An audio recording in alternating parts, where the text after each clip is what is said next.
The first thing that comes to mind on this is that it actually happened. We see it on TV, we see it on the news. People that I know have talked about past experiences. If this is my first rodeo, my first experience with violence, that it actually happened is the biggest surprise. Coming to you from the 80/20 Conflict Management Headquarters in Edmonton, Alberta, this is the Timeline of Self-Defense with your host, Randy King. What is up, Internet? Welcome to the Timeline of Self-Defense podcast. Yeah, it's still a podcast. We've just stolen the pacing from a late night show because safety tips tend to go down a little bit better with a few laughs. This is all built around my self-defense model, the same one that's in my book, The Timeline of Self-Defense, coming out May 5th from YMAA Publishing. You're basically watching the second edition happen in real time as I bring experts in from every stage of the timeline, before, during, and after. For the full interview, all 10 of my questions, my feedback, the outtakes, and unedited conversations, or to book me for a keynote, conference, martial arts workshop, or self-defense program, head to randykinglive.com. Everything you need, including my socials, is right there. Now, let's kick off Red Flags and Reality. It's time for Red Flags and Reality. Welcome to Red Flags and Reality, the part of the show where we take the headlines you scroll past and pull out the lessons that can actually make you safer. Today, we're looking at the after stage of the timeline. And the reality is this: surviving violence, that's just the beginning. Our first story comes to us from the Journal of Interpersonal Violence. A study in 2023 found that nearly 80% of survivors of physical violence experience sleep disruption and anxiety for months, sometimes years after the incident. The red flag here is thinking that your survival ends when the fight ends. The reality is your brain and body keep replaying that tape.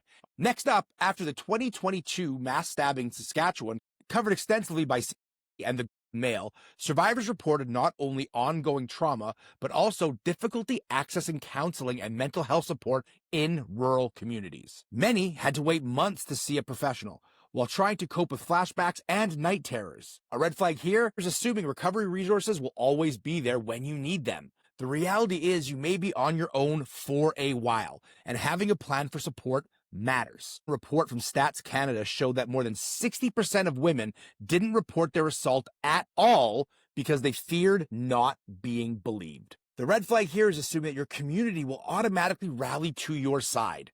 But the reality is you may have to fight a second battle just to be believed and heard. So here's the takeaway. The aftermath of violence is not just emotional healing. It's about dealing with medical care, police, courts, family dynamics, and sometimes people questioning your choices. If your self-defense plan ends with when the physical threat stops, then your plan is incomplete. This is why voices like Tammy's are so important, because surviving isn't just about the encounter, it's about living afterwards. All right, let's get to our guest. Today, we are diving into the after stage of violence, the part that most training ignores. But everyone who has lived through violence knows it's the hardest part. My guest is Dr. Tammy McCracken. She's the founder of 500 Rising, a global initiative working to end violence against women through education, training, and systemic change. Tammy brings decades of experience in psychology, martial arts, and self-defense instruction, and she's one of the most important voices in reframing how we think about recovery and resilience after violence. This is not about bouncing back instantly. It's about living with what happened and building a life forward. Let's get into the interview. When the dust settles after an encounter, what's the very first thing most people forget to do but should? That's a beautiful question. I hate to start with it depends, because it kind of does depend on what kind of violence we're talking about as far as what type of assault has taken place. So at the general scope, the first thing is to check yourself. Check yourself for injury, because the whole biological system that we are as creatures is designed at its very core, raw survival level, is designed to keep us alive. And so we have all of these systems in place that are designed to dial down substantially our response to pain so that we can continue to function. As a result, if you've taken injury during or some level of damage during a physical encounter, violent encounter, your body is not immediately going to tell you that you are hurt. And as a result, we can start to move in other actions, other steps, and not know we're bleeding, not know there's a broken bone, not know that, things that really require some immediate attention for our overall survivability. So that would be at the overarching level. At a generalist level, the very first thing you want to do is check yourself. Inside of that, I'm making an assumption at that point that I am safe. What are the short-term mental or physical crashes people need to prepare for while that is happening? There's a number of them, and some of this is what and how you experience it is going to be dependent on your threshold to, using the term loosely, adrenalization. So we're going to assume this is straight out of the box. This is a new experience for me. You're gonna have tremors, right? So your body is going to vibrate. It's part of the whole process of what your body is doing to detox itself and managing some still high thresholds of that norepinephrine that's in your body. And I'm gonna feel agitated. I am going to have a range of emotions that are driven by the reactivity in the limbic system. It can go from, being terrified to being just breaking down, just floods of tears and not actually having an emotion that's associated with it. So I can be angry, I can be terrified, I can be depressed, all of this can actually happen at the same time. All these different emotional responses, depending on how the brain is firing itself off. The physical agitation is tied to what we notice in the psychomotor agitation, which is the physical movement. I'm going to be thirsty and I need to actually drink water, not alcohol, not all the other things that we might want to drink to dial down that hyperactivity of your system. You need to drink water because the cortisol levels have spiked and they become toxic in their own right. So we need to drink water to help flush that out. We have the limbic system. And I want to clarify that because sometimes the language of emotional reactivity gets dialed into I'm being emotional, as opposed to this is neurobiology, right? So those emotional reactions are tied to what's happening in your brain, not oh, I'm being emotional. So as time goes on, then there's a crash and now I'm exhausted. I can't think clearly. There's brain fog. Memory is a disaster for a while.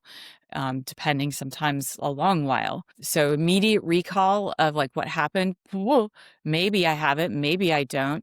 There's going to be chunks of it that aren't there that are going to come back later. You might have some immediate data recall. And then as time goes by, let's say an hour or 2 hours or half a day, or now it's fuzzy. And which people then that can be disturbing psychologically of how come now I can't remember? I thought I did, and new pieces of information are coming in and create self-doubt. And then we go into some other psychosocial spirals that can be a part of the package. None of this makes somebody wrong or broken or ineffective. This is what your body is doing because of this massive catecholamine dump that's been taking place to support your survivability. In your work with 500 Rising, what have you seen as the biggest surprise for women in the first 24 hours after violence? The first thing that comes to mind on this is that it actually happened.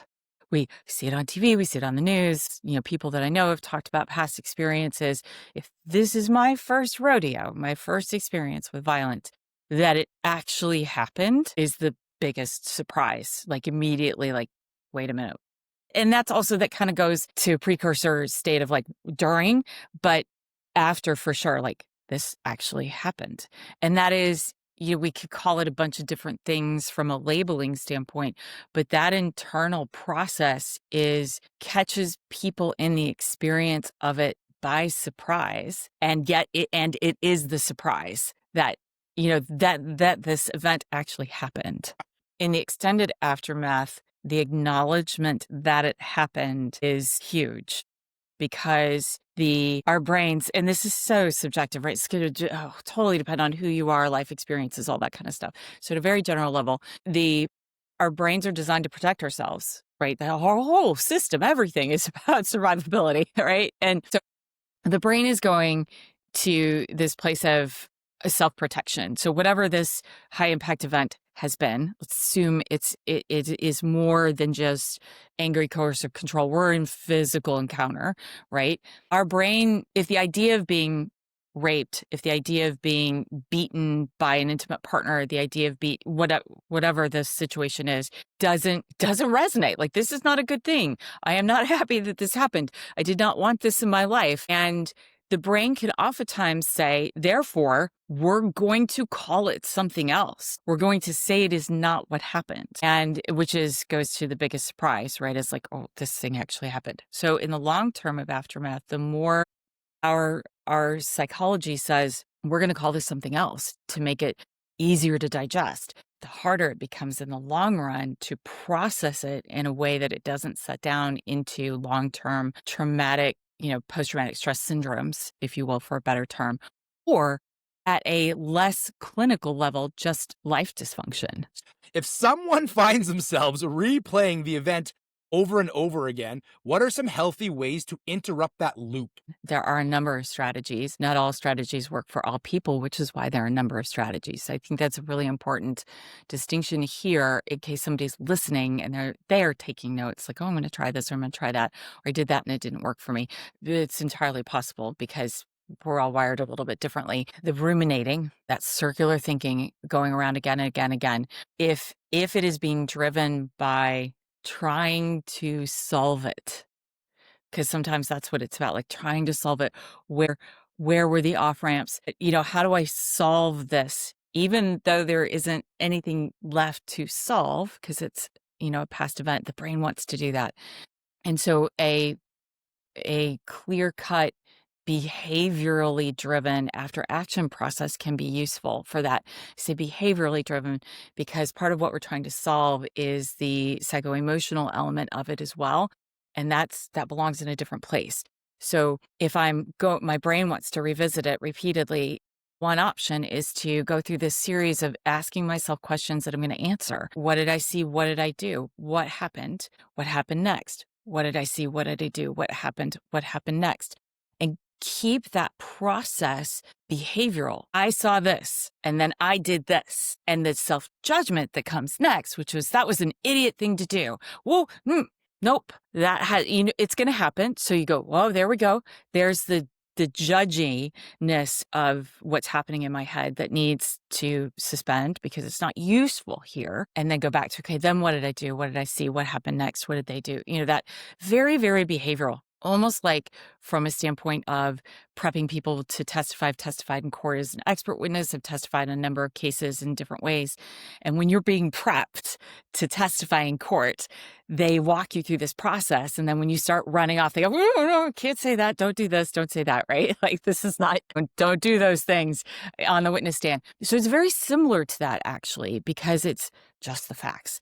And that can be useful to slow down this internal spin when the spin is designed to solve it. The other thing that can happen as far as like we get caught into the self-rumination, we get caught into the judgment, the what did I do wrong? These are, this is a tricky thing to say because there is a long-term positive benefit to assessing how you engaged what happened very carefully, very cautiously, so that we're not falling into what did I do wrong, as in I caused this. That's a hard stop, right? That's not only not useful, it's really damaging, but there can be usefulness in discovering where I have power in what happened, which is a tricky journey. So if we back a step out of that into this is, psychosocially, emotionally, how I responded, what happened for me, how I felt about it, in processing that can be a useful thing to do. This is where it gets difficult is the behavioral, what did I see, what I do, that's the clean stuff. It's hard to do, but it's the clean stuff. It's in the how I relate to myself conversation that things get really muddy. So if I'm relating to myself as I should have done something differently than I did, so self-blame because I didn't do, then we want to unpack that for what was available to you. What did you do that was useful and effective for you? And if that means you surrendered to an instinctual tonic immobility, rock on, you survived, right? So, but if the conversation is more about, I did this and I should not have done, it's like, okay, well, how did that help you? How did that, what do you think was useful there? Where did that come from? So those are the other processing. And this is a little tougher. It's a little muddier when the brain is going. If we want to get out of muddy and go back to something that's really easy, practical, distinct, creating some thought interruption anchors is very useful. So the brain is doing this, the brain is spinning and following on this loop that just won't stop. There are a bunch of different strategies that I would encourage you guys, if you're listening to this, to go research. Things that are literally called thought stopping strategies, interrupters. And sometimes you can use a physical anchor of some kind, a point of contact on your own body, like thumb and middle finger together or something like that. Sometimes for people, if you have a piece of jewelry you wear all the time, touching that can be useful. When it's tied to some training on disrupting the thought pattern, you can literally distract yourself by getting physically moving. So if I'm sitting and my brain is spinning, get up, move, walk across the room, go get a drink of water, go outside, change the music that you're listening to. Massive. Music is a huge emotional trigger. So if what you're listening to is creating this dark hole, go find something angry to listen to. Like shift the music. So different patterns and strategies. Numbing out. I don't want to say it's not overall a healthy strategy. In the moment, if you need to compartmentalize that emotional state in however you do that, because you're at work, you have a responsibility, you have a tiny human that you take care of who's, mommy, daddy, come play with me, come push me on the swing. And you're in this dark space when your brain is spinning and you want to be with them. You need to find ways to go, nope, not today, not in this moment. So there's a bunch of different strategies that can be useful. It's highly dependent on what do you need. What I would say is not useful is consistent perpetual numbing out. Not a good idea. All you're going to do is, put a finger in the dike that's leaking, and eventually other little holes along the line of that dam, the pressure builds up behind it, right? And then now there's a leak over here, and now there's a leak over here. And we have, there's some children's story, fable about the little boy stuck his thumb in the dike in Holland or whatever, right? So, but the thing behind it is that of that pressure, eventually it's going to pop out in other ways down the road. And it could be so far down the road that you don't even know why you're having the reaction you're having, because let's say it's 20 years ago and I'm reactive to this person, or I bow up to this conflict and it's out of sync with what's happening, or it's not useful, it's not effective. So long-term numbing out, all it does is cause your brain to almost think about it like a prism. So your light comes through a prism and it shatters the light, and your brain is going to store this piece of data here, this piece of data over here, different like quadrants on the spectrum of light. And let's say the violet light is what pops out 20 years from now. Ta-da! And as a result, you're going, what is actually happening right now? I don't understand. Or the people around you are like, whoa, sister, take a breath. So long-term numbing out, bad plan. What role does community and peer support play in the long-term recovery of women who have faced violence? It should play a big role. And I say should because of what we know about what, just again, at the biological level. So newer research, not new as in like 12 months ago, but newer research is telling us that one of the things that is really, really beneficial prophylactically, preventively for long-term prevention in like post-traumatic stress syndromes after a high impact event is the tend to befriend response or activity. So helping others, being connected to other people, having conversation, knowing that you have a tribe and a community around you has a very powerful mitigating impact on the long-term neurobiology that can cause post-traumatic stress syndromes. And most of the research around that is around like natural disasters and stuff like that. Like hurricanes, all the houses are gone, tornadoes, all the houses are gone, avalanche, high impact events that affect an entire community. The research is showing that the people who then lean in, like, I have nothing, but you have less than nothing. I have water, you don't have water. I'll give you water. I will go help. I will go provide aid in some way. Massive, massive support system in the overall, like, neurobiological, psychological healing. So if we bring that research over and we answer your question with it, then, because what's happening then is we get boosts of oxytocin, we get boosts of the other chemicals that are like bonding chemicals that mean not just I feel bonded with other people, but I feel support. I feel seen. I feel acknowledged that what happened was big. And there are other people going, yep, what happened was big, as opposed to dismissing and all that kind of stuff. So we apply that tend and befriend response over here. And the answer is it's massive. The downside is that there's still so much stigma, and there's still so much stigma is the best word, because otherwise I'm going to go off on a rant. There's still so much stigma around the kinds of experiences that women face, generally speaking, when it comes to violence, intimate partner, domestic sexual assault, rape, that she self-isolates. She doesn't tell anybody. I was watching a documentary just the other day about a woman, I am the classic middle-aged woman that they talk about, the basic middle-aged woman who, what is she doing now? She's watching all of the true crime things, that it's just horrible. I'm a meme, but I'll say it's research-based. So, we'll go with that. So I'm watching this documentary about a series of women who'd all been victimized by the same guy. Like, he just moved around the country here in the US. And one of the women was talking about, I didn't tell anybody. And he ended up being charged with like kidnapping and holding her hostage for a period of time, like bigger charges, right? So, because he did in fact do those things with her. But there was a lot of lead up before we got there, because I'm not that woman. How am I that person who lets a guy beat up on her? This is not who I am. And the shame of that keeps that tucked inside. So, and then we can apply that across the board into all kinds of other types of violence against women. So they don't acknowledge it to themselves. They don't process it. They don't tell anybody else.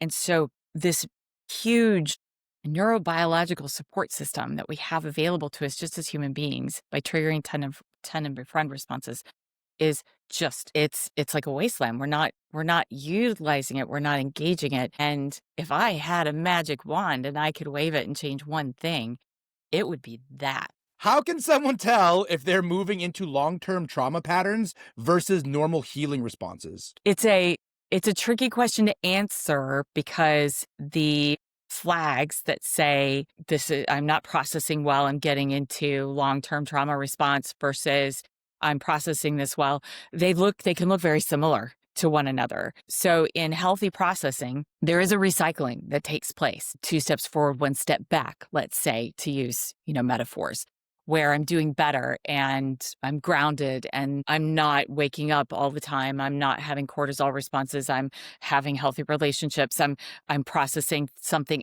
is activating. And I'm like, I got this.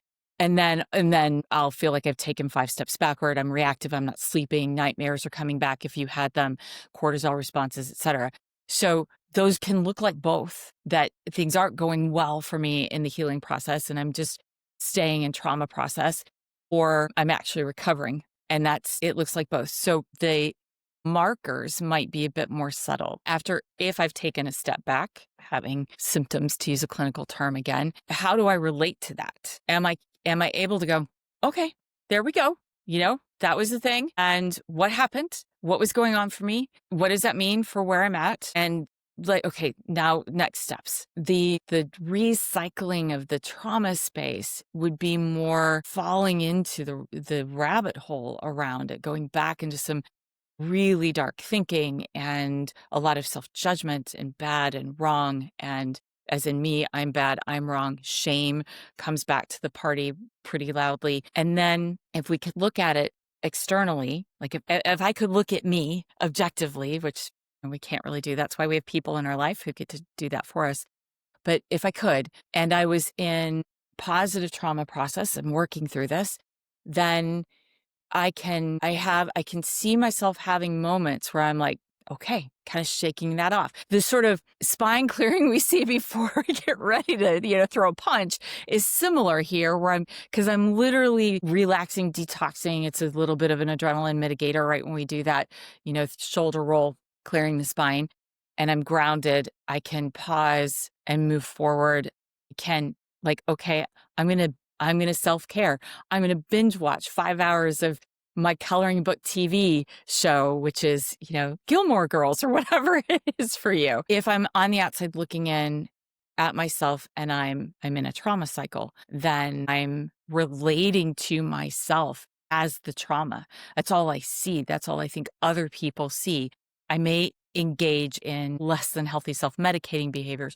I may engage in acting out behaviors. And this is particularly common in women who have experienced sexual violence of some kind, is that we talk about in the profession quite a bit that they'll mask their bodies, like they will big clothes, they put on a lot of weight. That's only one half of the behavior pattern. The other behavior pattern is she's promiscuous, she puts herself out in front of other people, she lets the red flag humans get close to her because they're proving the point that that's all she's worth, right? So if I'm on the outside looking in, those are the patterns I'm going to see that say we're not moving forward in a way that's healthy and useful. Thank you so much for your time. This was a great episode. If the listeners could only remember one thing from this conversation, what would that be? That you're human, and being human, being a Homo sapien and all that entails, means you're going to have a process that you experience after this high impact event. And the more you can give yourself permission to acknowledge that it's real and that it's happening, the more I can acknowledge the reality of this and know that it's a process and I'm going to get through it, the more I can give myself permission to engage that process. And in the long run, so much the better. Let's wrap this all up with takeaways. Here are my takeaways from my interview with Tammy McCracken for the after phase of the timeline of self-defense. First, check yourself. When the dust settles, your body is built to hide pain so you can keep moving. That means you might be bleeding or have a fracture and not know it. As soon as it's safe, scan head to toe and find out what is really going on. Second, expect the crash. Tremors, agitation, emotions all over the map, eyes watering, brain fog, and being insanely thirsty are normal. Drink water, not alcohol. Help your body flush out the chemical storm that is running through it. Third, your memory will get weird. You might recall things clearly right after the event, only to have the details turn fuzzy an hour later. That's not weakness, that's brain chemistry. Anchor yourself with a simple behavioral after action. What did I see? What did I do? What happened next? Leave the self-judgment at the door. Fourth, interrupt the loop. If your brain keeps replaying the event, use anchors. Touch a ring, press your fingers together, move your body, change the music, change the room. Those little disruptions can break the spin out. Community matters. Shame and stigma push people into isolation, but connection changes the chemistry. Finally, know the difference between recovery and being stuck. Normal healing looks like 2 steps forward, 1 step back. Getting pulled into shame, constant self-blame, or destructive patterns means it's time to get help. Bottom line here, you are human. What happens after violence is real. Give yourself permission to go through the process. Take care of your body, capture the story without judgment, and lean on your people. That's how we move through the after phase. That's our time with Dr. Tammy McCracken. If you only remember one thing, it's this. You are not broken. You're human and can move forward. Next episode, we shift back to the before phase, joined by Jason Brick, host of The Safest Family on the Block and a fellow YMAA published author. We're talking about practical ways to keep your family safe before violence starts. New episodes every Wednesday. Share this with somebody who needs it, and we'll see you next week. And hey, stay safe out there.